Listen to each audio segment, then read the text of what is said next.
ஃபேனே வரல அதுக்குள்ளே இருக்குது.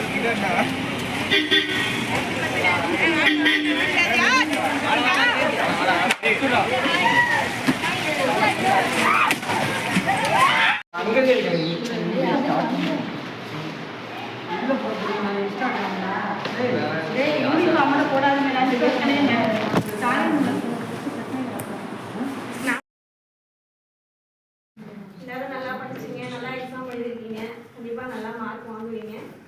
இந்த 10ங்கிறது உங்களுக்கு ஒரு ஸ்டார்டிங் பாயிண்ட், ஓகேவா? ஸோ இதுக்கப்புறம் தான் உங்களோட லைஃப் ஸ்டார்ட் ஆகுது.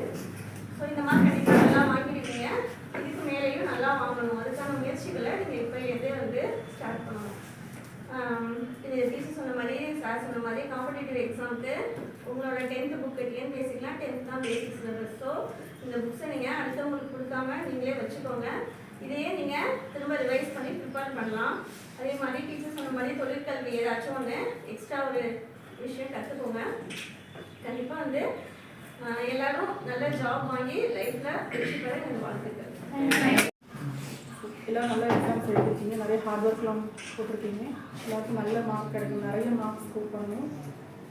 ஃபியூச்சரில் எல்லோரும் நல்ல ஜாபுக்கு போகணும். நல்ல ஒரு ஒயிட் காலர் ஜாபுக்கு போயிட்டு நம்ம எங்கேயாவது நம்ம பப்ளிக் பிளேசஸில் பார்த்தா கூட நான் அவங்கள்ட்ட படித்தேன், நல்ல நிலைமையில் இருக்கேன் அப்படின்னு எல்லாருமே ஒரு நல்ல பொசிஷனில் இருக்கேன். சரிங்களா? உங்கள் பேரண்ட்ஸ்க்கு நல்ல பேர் வாங்கி கொடுக்கணும். Be the best of whatever you work. நமக்கு என்ன வேலை கொடுத்தாலும் நம்ம பெஸ்ட்டு நம்ம கொடுக்கணும். If not I means then who.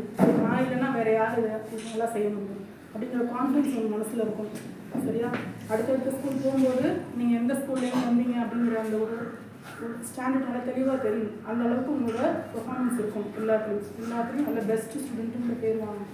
சரியா? 2 விஷயத்தில் நம்ம தெரியும், தி பெஸ்ட், தி பெஸ்ட். சரியா? கண்டிப்பாக தி பெஸ்ட்டு நம்ம யாருமே வர மாட்டோம். தி பெஸ்ட்டில் தான் நம்ம எப்பவுமே இருக்கோம். Okay? What ever you are, give your best. சரியா? நம்ம டீச்சர்ஸை அவங்க லைஃப்பை கூட சாக்ரிஃபைஸ் பண்ணிட்டாங்க because for your studies. Okay? I hope you understand. இதுக்கப்புறம் +1 யாரும் ஸ்கூல் ஃபீட் பண்ண மாட்டாங்க.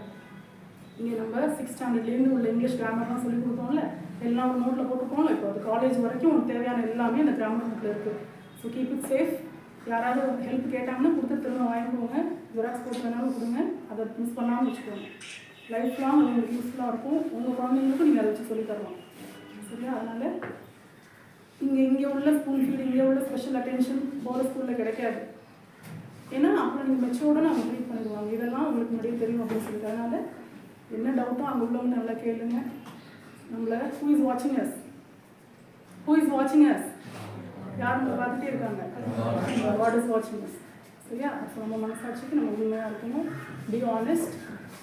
ஓகேவா? நல்லா ஹார்ட் ஒர்க் பண்ணுங்கள். லைஃப்பில் எல்லாரும் நல்ல நிலைமைக்கு வரதுக்கு நன்றி. ஓகே? தேங்க்யூ.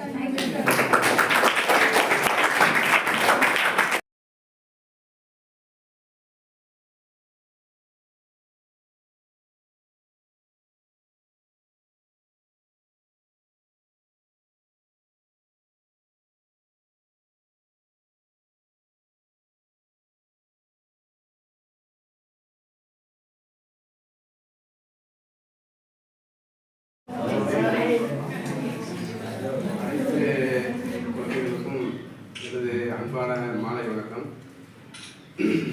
இந்த பெரிய புத்தாட விழாவில் இந்த நன்னாளில் உங்களை சந்திப்பதில் பெரும் மகிழ்ச்சி அடைகிறேன். நீங்கள் அனைவரும் பல உயரங்களை கொடுத்து மென்மேலும் வாழ்வில் சிறப்படைய நம்மளை பிரார்த்தித்தேன். நன்றி. வணக்கம்.